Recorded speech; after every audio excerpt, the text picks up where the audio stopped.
Momentino y me voy después seguir vosotros. Buenas tardes, muchas gracias por venir a la librería Colón. Esta tarde tenemos otra presentación. Este señor medio portugués, medio español. Solo... No sé. ¿Tú eres español entonces? ¿No? Ah, vale. Bueno, pero ellos se encuentran muy a gusto. Anteriormente he presentado a Jorge y él es su amigo. Y bueno, a ver qué nos cuenta esta tarde. El libro tiene buena pinta. Bueno, la muralla en Badajoz y en Elba son muy importantes y a ver qué nos cuenta. Bienvenido y muchas gracias por venir. Venga, pasad.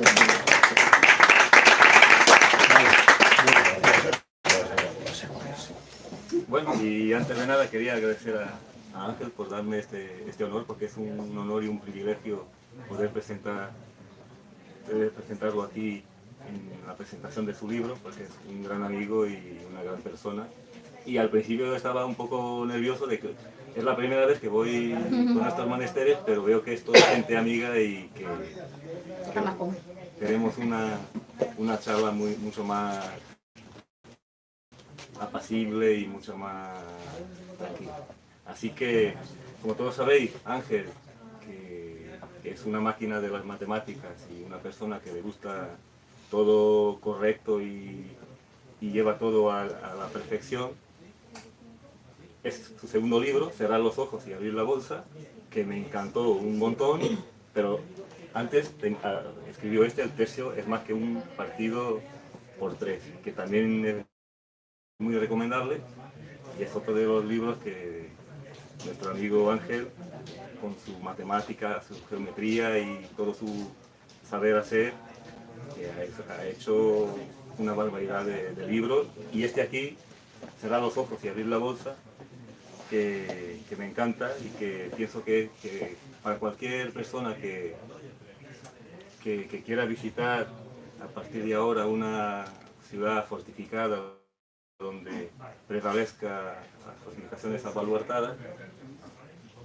juntamente con el mapa turístico, juntamente con varias información que den en el punto de turismo de turno, este libro es imprescindible tenerlo en mano, porque aquí explica todo, como podéis ver, todos los aspectos, todas las particularidades y todas las características que hacen de la fortificación abaluartada una ciencia que apasiona a tanta gente.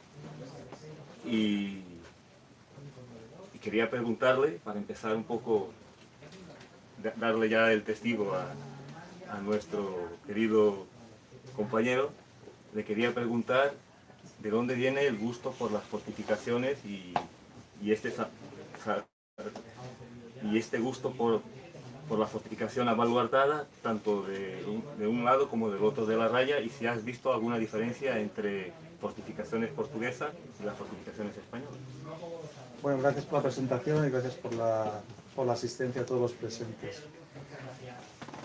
Yo no soy de aquí, como se puede ver por mi acento, y aunque he vivido en varios lugares, pues básicamente mis primeros pasos fueron en Castilla, y allí, pues claro, das una patada y aparecen 4 castillos. Entonces, yo veía castillos y bueno, pero yo pensaba que todo el mundo era así. Y cuando llegué aquí a Badajoz, pues no me encontré, bueno, en Cazaba, que sí, que se parece a lo que uno estaba acostumbrado a ver por allí. Pero después, pues había aquí al lado hay un tacho muro, así bajito y gordito, y bueno. Y recuerdo un día en una reunión de tutores allí en el instituto, que me enseñaron un vídeo que habían hecho por ahí y vi unas figuras así pentagonales vistas desde el cielo. Digo, ¿y esto dónde está? Y digo, pues ahí en San Cristóbal. Y claro, y digo, pues esto no es lo que se ve desde fuera, ¿no? Porque uno cuando está a pie de fortificación, pues no parece así tan espectacular como vista desde arriba. Y vista desde arriba, pues ya ve ahí la geometría que tiene, y entonces a partir de ahí empecé un poco a interesarme por el tema. Y claro, aquí hay un filón. Aquí tenemos Elba, tenemos por supuesto Badajoz. Y es difícil abstraerse de todo lo que hay alrededor, porque es que no puedes dar tiempo a ser por Badajoz sin encontrarte con todas esas monumentalidades que hay, ¿no? Y ahí empezó todo. después yendo a Elvas, claro, aquí tenemos la cosa buena y mala que nos hemos desarrollado, quizá más, entonces ha habido que romper las murallas para que la ciudad se expanda. Y en Portugal, aquí en la Raya, está todo más entero, ¿no? El Forte da Grasa es casi un manual de poliestética. Sí, allí en Elvas, a diferencia aquí de Badajoz, porque Badajoz hasta el siglo XX estaba toda completa, es que en Elvas hasta muy poco, 15 años, 16 años, pertenecía al Ministerio de Defensa. Y ahí el ayuntamiento no le podía poner mano. Y fue la salvación de las murallas, fue por eso. Aquí desafortunadamente ya, y en Campo Mayor peor, porque en inicios del 20 se empezó a vender los baluartes y los fosos y todo, y es una pena que aquí en Badajoz desafortunadamente no siguió los pasos de Elvas, pero aún así, ¿qué más te impactó en las fortificaciones aquí de Badajoz, abaluartada? Yo, o sea, aquí hay muchos elementos en los que uno se puede fijar, ¿no? Pero es que el grosor de los muros de estas fortificaciones es que hasta que no te paras un momento a mirar la potencia que hay para resistir todo el cañoneo que te puede venir y de días y días ahí pim pam dándole eso. Y después lo único, claro, lo explico un poco en el libro. Aquí en Badajoz no se pudo hacer una fortificación, digamos, pura porque no partías de un terreno llano y vacío para decir, ya lo voy a hacer como me dé la gana. Ya tenías un monte, tenías un río, tenías una alcazaba, que lo suyo es utilizarla para fortificar. Entonces tienes que adaptarte a todo eso y eso es un arte pues, mucho más complicado que si tienes libertad completa para hacer lo que tú quieras como tú quieras. Aquí además tienes, claro, después tienes el famoso Fuerte San Cristóbal, que si no lo tienes te arrasan desde allí, y es por la Luneta, que si no la tienes te arrasan el Fuerte San Cristóbal. Bueno, es un conjunto de cosas que es que es también casi un museo al aire libre, todo lo que tenemos aquí. ¿Y encontraste similitudes entre esta fortificación o lo que resta de la fortificación aquí de Badajoz con lo que podemos encontrar en Elvas o en Campo Mayor o inclusive en el fuerte de la Concepción allí cerca de Ciudad Rodríguez? Claro, aquí, por ejemplo, en el fuerte Santa Lucía tienes una cosa aquí que son los pozos de lobo, que nos enseñaste tú precisamente. Tienes también una cosa que que también comentaste, que un día se la comenté al coronel Ortiz, que son esas travesas que hay en los baluartes con cañoneras por si son tomados los baluartes. Eso aquí, por ejemplo, en Badajoz no lo hay. Pero, bueno, como todos somos europeos, pues puedes acercarte en cualquier momento, es como si estuviera aquí. Así de fácil. Y dentro de todas estas características de la fortificación abaluartada, que muy bien las has transferido aquí para el libro, ¿cuál es el elemento que más te gustó escribir y más te gustó estudiar? Bueno, el libro tiene varias partes porque hay partes, o sea, cuando empezó era en realidad un libro para profesores de matemáticas de ciudades como esta, para que pudieran hacer planos de la fortificación, hacerlos en clase, porque la geometría que hay ahí no es muy complicada, a lo mejor no estaba bien explicada en los manuales de la época, pero bien explicada, uno con un compás, una regla y poco más, te puede diseñar un pentágono abaluartado sin mucha dificultad. Después la cosa fue creciendo y cuando vas investigando en más cosas y más cosas y más cosas, pues en realidad, a ver, yo como matemático me quedo con lo que es el hacer la planta. Es decir, tengo un solar, puedo hacer lo que me dé la gana, hago un pentágono, hago un hexágono y lo ajusto con los baluartes para poder proteger todas las murallas y todas las cortinas. Y esa imagen de la planta vista desde el cielo es quizá lo que más me ha gustado, es lo que como empezó todo, por así decirlo. Bueno, he visto aquí que, como has comentado, que tienes aquí todo muy bien estructurado, que permite no solo a quien sepa de la materia, a nivel matemático y todo. Claro, es que eso que decía antes Vale, pero profesores de matemáticas, pero yo tengo que decir lo que es un rebellín, lo que es un Nornabeque, y eso profesor de matemáticas lo normal es que no lo sepa. Entonces, dediqué una parte importante a explicar todo eso, por qué hay que hacer un rebellín, por qué hay que hacer una contraguardia, porque si no, no se puede entenderlo. Y eso es algo que puede entenderlo cualquier persona del público, normal, y que la gente de estas ciudades, el otro día teníamos una comida en el departamento, al salir le dije a una compañera, voy un momento a Lornabeque a sacar unas fotos. Me dijo, ¿a dónde? Y no es ya que no sepa para qué sirve Lornabeque, sino que ni siquiera sabe que hay uno en Badajoz. Y es un poco triste, ¿no? Para que la gente no sepa lo que tiene en su ciudad y que si viene alguien de fuera no sepa explicarle un poco el sentido que tiene, lo que es el que la pared de las cortinas sea con inclinación hacia afuera, en vez de ser recta como la de un castillo, por ejemplo, ¿no? Y hoy en día pues eso ya la gente normal no lo conoce y es una pena, es una pena. Y de todas, he visto que tienes aquí fotografías, muchas de ellas de Elbas, como de Badajoz, pero de más fortificaciones. De todas estas que has estudiado, ¿cuál es, quitando por ejemplo la del Fuerte da Grasa, que puede ser casi la perfección de la arquitectura militar de aquel tiempo, cuál fue la fortificación que más te gustó estudiar? A mí me han gustado todas, lo que pasa es que no he tenido acceso a todas, porque claro, no he visitado mucho la zona mediterránea, por ejemplo, y una amiga que estaba en Cartagena hace poco, se me olvidó decirle que hiciera fotos de todo aquello. Pero ahí tienes, por ejemplo, la de Uriela, que es así muy coqueta, así muy pequeñita, y tienes todo a mano y es muy bonita. Hay alguna foto también.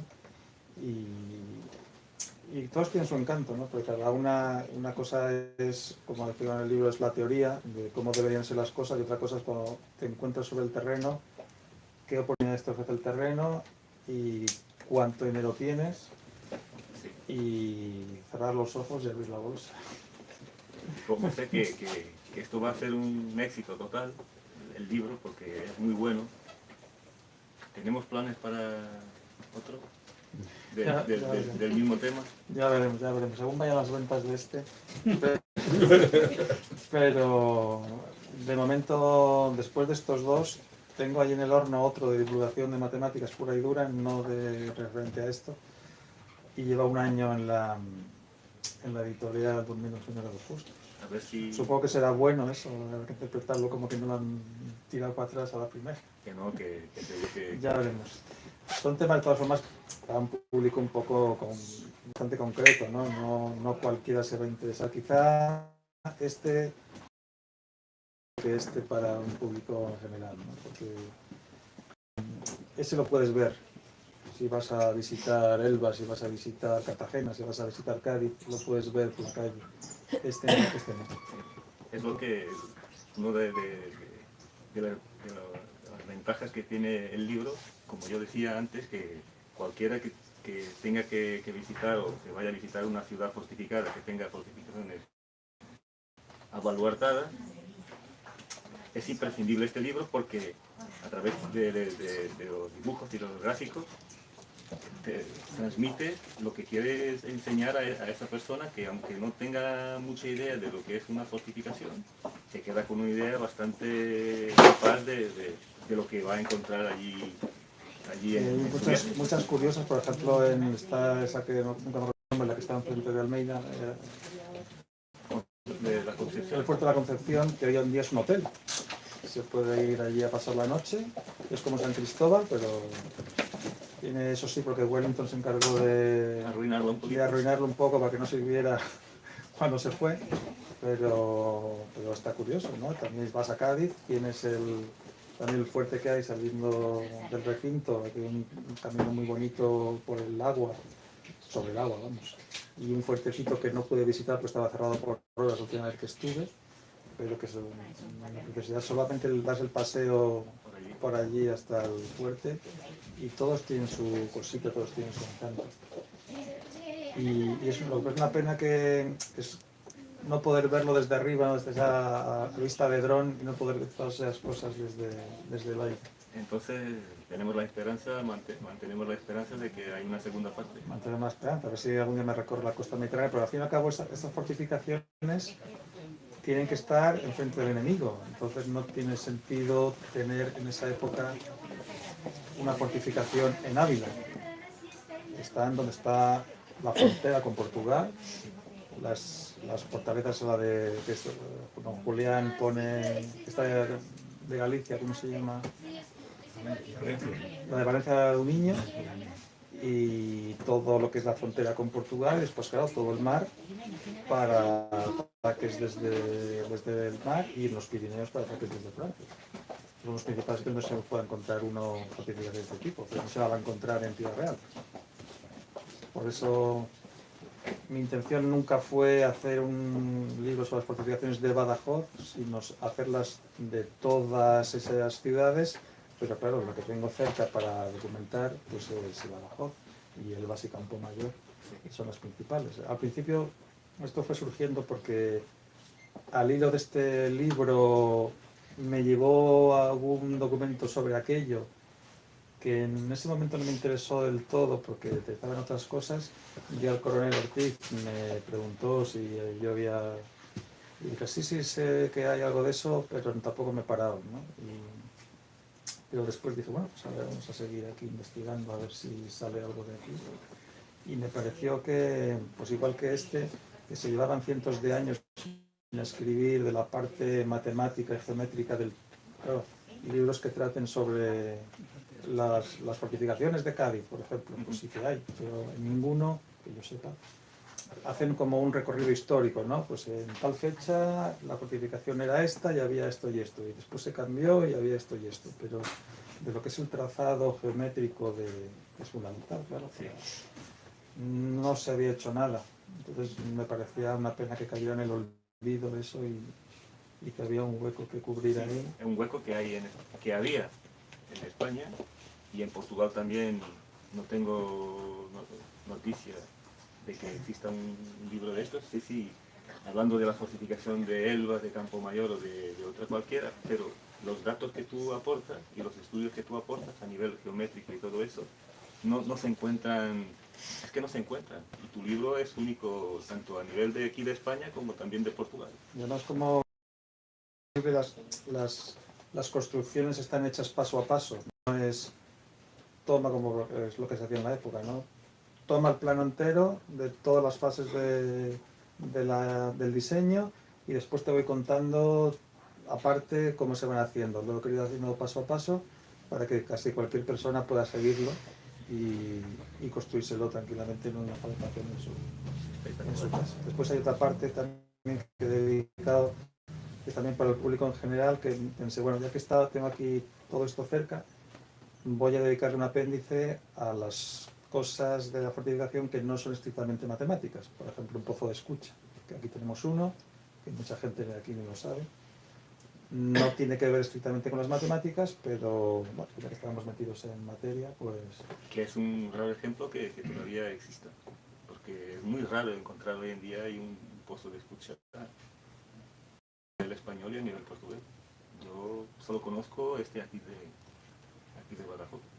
Pozo, bueno, simplemente para saber un poco de qué se habla, eso está en el Parque de la Legión, allí en el baluarte de la Trinidad, y cuando uno quiere atacar una fortificación de este tipo, o incluso el tipo medieval también, una cosa que puede hacer es cavar un agujero por debajo, llenarlo de pólvora y hacerlo explotar para que toda la muralla colapse. Entonces, para saber los defensores si los atacantes estaban cavando o no, pues tenían que detectarlo de alguna forma. Y una de ellas era un pozo de escucha. Es tener una parte dentro del recinto dedicada simplemente a estar pendiente de cualquier ruido, cualquier vibración que pudiera haber sobre el terreno para poder saber si venían o no venían, para poder hacer una contramina. Eso se llama mina, ese agujero que se hace se llama mina, se puede hacer una contramina. O sea, por cierto, es algo que también lo hablamos un día con el Ortiz y yo, porque aquí yo he oído a varias personas ya decirme que hay túneles por debajo de Badajoz que comunican incluso con el fuerte de San Cristóbal y tal. Pero creo que al final todo eso son restos de minas y de contraminas que... Era eso que te iba ahora a preguntar, si una vez, por ejemplo, este pozo de escucha, que en el momento eso fue descubierto hace bien poco, inclusive el arqueólogo que estaba en eso, me parece que se fue a parar al hospital porque cayó, que nadie sabía que estaba allí el pozo de escucha. Y la pregunta que te quería preguntar era si piensas o tienes idea de que pueda a cualquier momento surgir algún elemento nuevo de la fortificación. Yo creo que tiene que haber contraminas que todavía no se conozcan. Bueno, hay planos que se hacían planos en la época, pero yo sé, aunque quiero creer que también había zonas que no estaban en los planos o solo estaban en algunos planos para mantenerlos fuera del alcance del enemigo y se puedan ir encontrando. Sí. Pero claro, eso no es fácil de... Es muy difícil. Incluso alguna amiga, Gemma, una vez me dijo que ella conocía a alguien que en su casa adentro había un acceso a un túnel, me dijo, que algún día me lo tenía que enseñar, todavía no ha llegado el día, pero tiene que ser una contramira. Sería algo bastante bueno para enriquecer todavía más el patrimonio aquí de la ciudad, y que seguro que más día menos día saldrá a la luz. Eso también es las administraciones, el interés que pongan en encontrar este tipo de cosas, ¿no? Lo que hablábamos ahora de, pues yo aparte de esto, bueno, yo también somos recreadores históricos, bueno, y ella recientemente. Y pues muchas cosas dependen de las autoridades, las ganas que pongan a la hora de poner dinero para que las cosas salgan mejor o peor, ¿no? Eso el tiempo lo dirá. Sí, sí, saben, claro, aquí lo que te decías en Elvas, como han estado en uso, Sí. y además el ejército pues cuida bien sus cosas. Yo me acuerdo cuando la primera vez que entré en la Capitanía General de Valladolid, porque un amigo mío trabajaba ahí, el padre, digo, pues aquí se puede comer en el suelo, cosa que no se puede hacer en el instituto. Pero los militares sí que cuidan, Sí, preservaron. sí que cuidan bien las cosas y así da gusto, claro. Allí en Elvas preservaron aquello, inclusive en los años 50 había planos para cómo defenderse de una invasión española en los años 50. Todavía, por ejemplo, allí en un caballero que está allí, tenemos la rotonda de la fuente, y después empezamos a subir. Y es una entrada que abrieron para la ciudad. Y vemos un caballero que está pintado de amarillo, y hay una especie de cañoneras que están tapadas o tapiadas con placas metálicas, y esos eran nidos de ametralladora que instalaron en los años 50 en el caso de una invasión española por la frontera. Y para que todo ese valor de la fortificación estuvo muy bien presente en el Ministerio de Defensa, tanto que pudo sobrevivir hasta los días de hoy. Y el fuerte de la Grasa, que hasta bien poco era inclusive una prisión militar. Y Pero, por ejemplo, alguien me dijo, bueno, que lo iban a amueblar.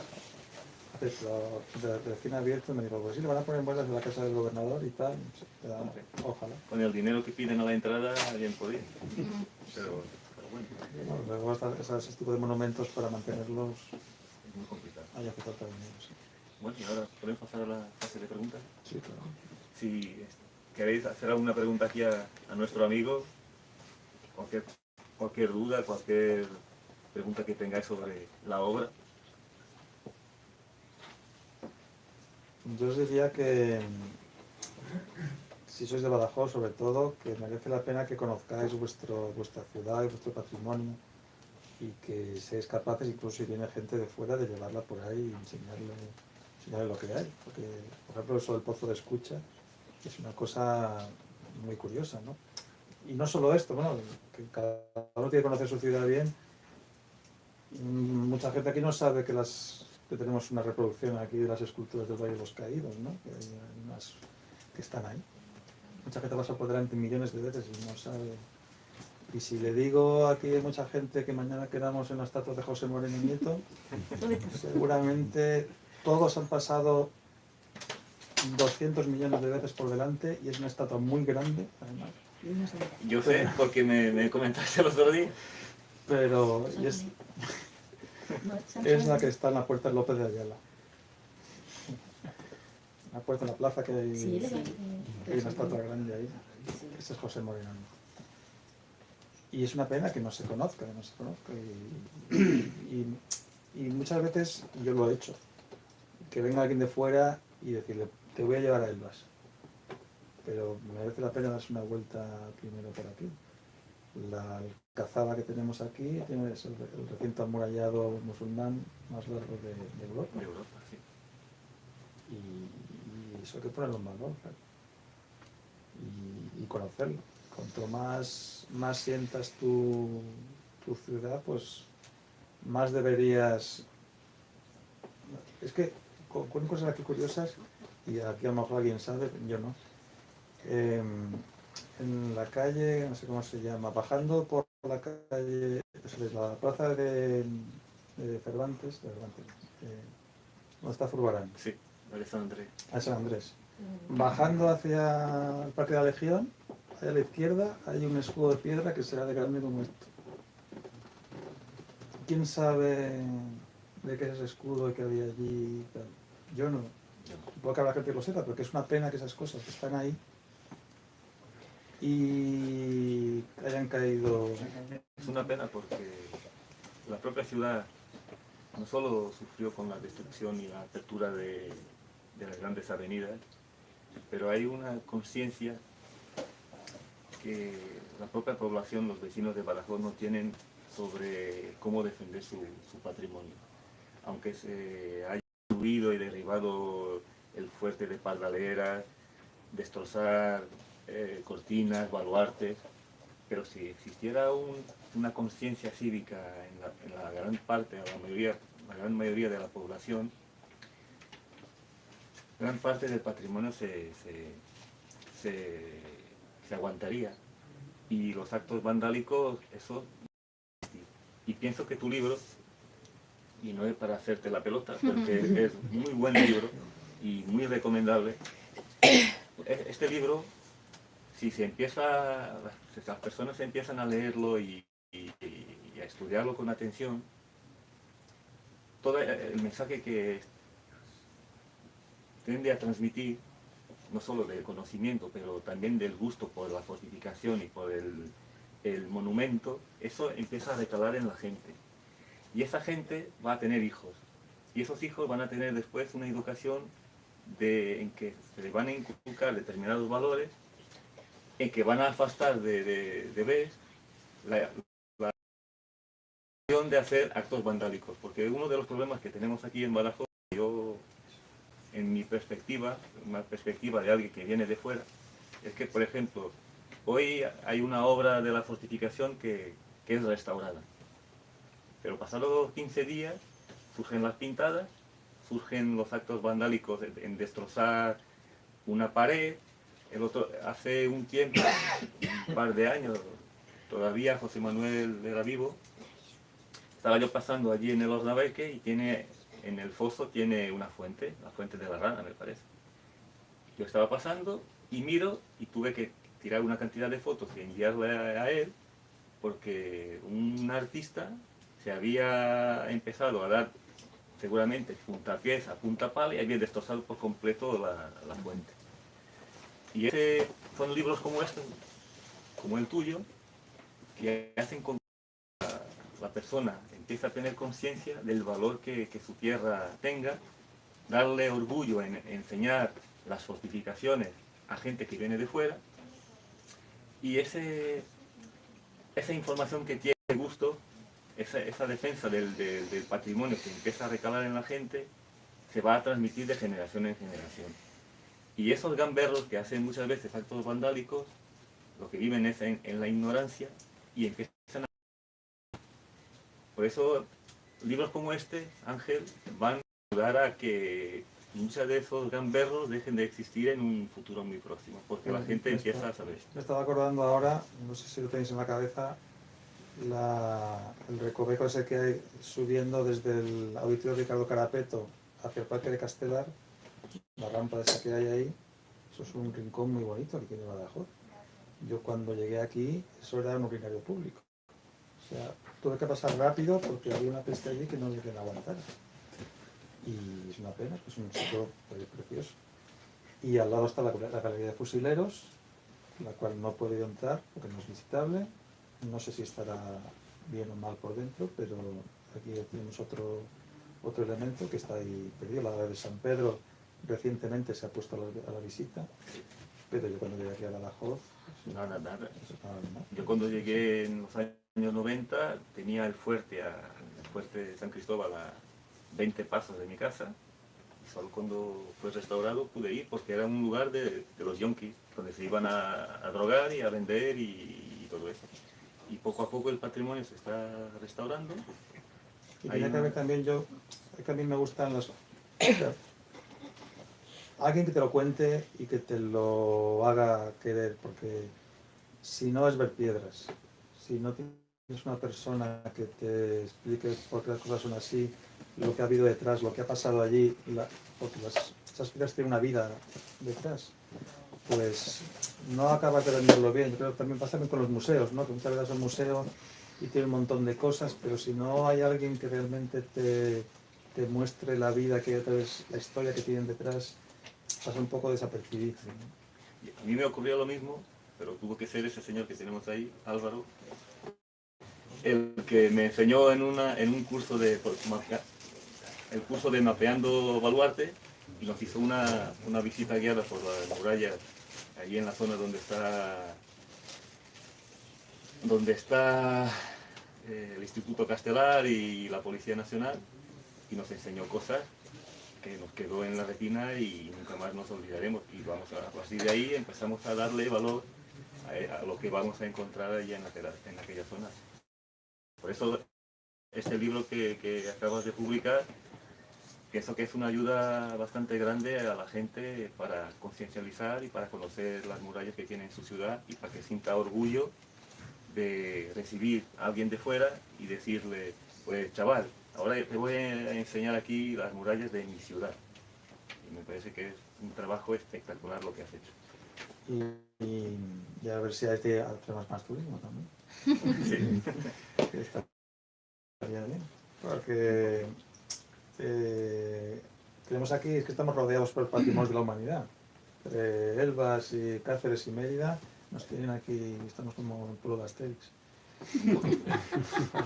A ver si hay suerte con el proyecto que quieren hacer en declarar patrimonio mundial a todas las fortificaciones de la Raya, y aquí Badajoz también empiece a entrar en ese dinamismo, en esa dinámica. Y es una pena porque Badajoz fue la llave de, como tú bien decías, si viene alguien a invadirnos de Portugal, desde la frontera hasta Madrid no hay ninguna frontera natural que lo pare.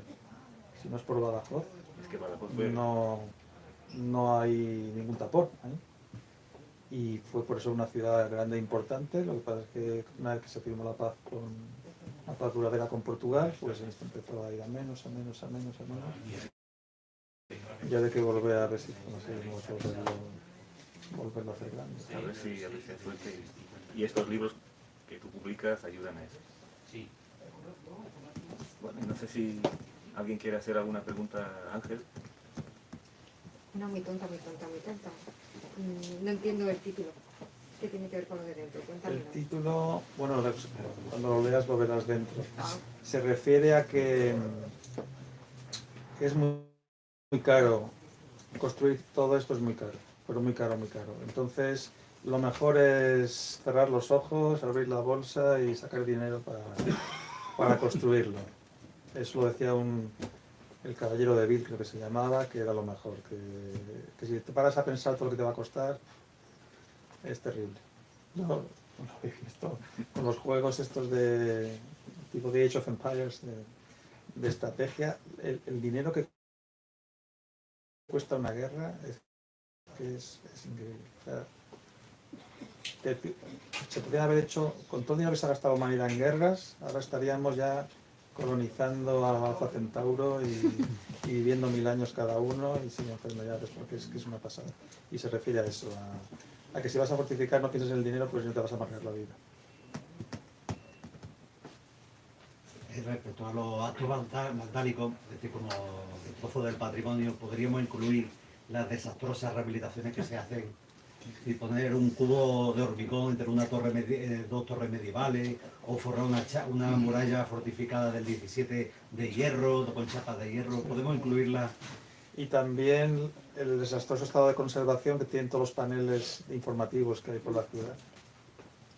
Yo cuando fui a Fuerte San Cristóbal es que no había uno legible, estaban todos comidos por el sol. Es una pena, pero... Y has tenido suerte de encontrarlo abierto, porque si no... Sí. Bueno, como va a ser restaurante, ahora podemos ir más a menudo. Sí.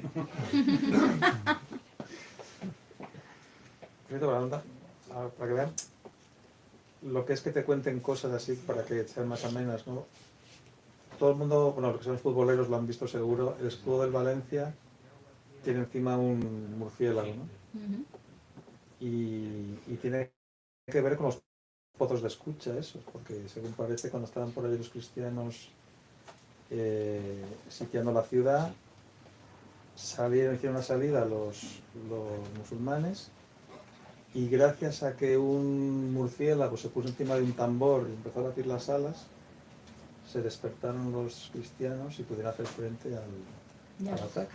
Eso es un poco lo que es un pozo de escucha, ¿no? Y eso es una cosa también que explico en el libro, porque tenemos todos en mente como que, por lo menos yo lo tenía, como que durante un asedio los de dentro están dentro y ya está. Y a esperar a que vengan a rescatarme o a resistir lo más posible.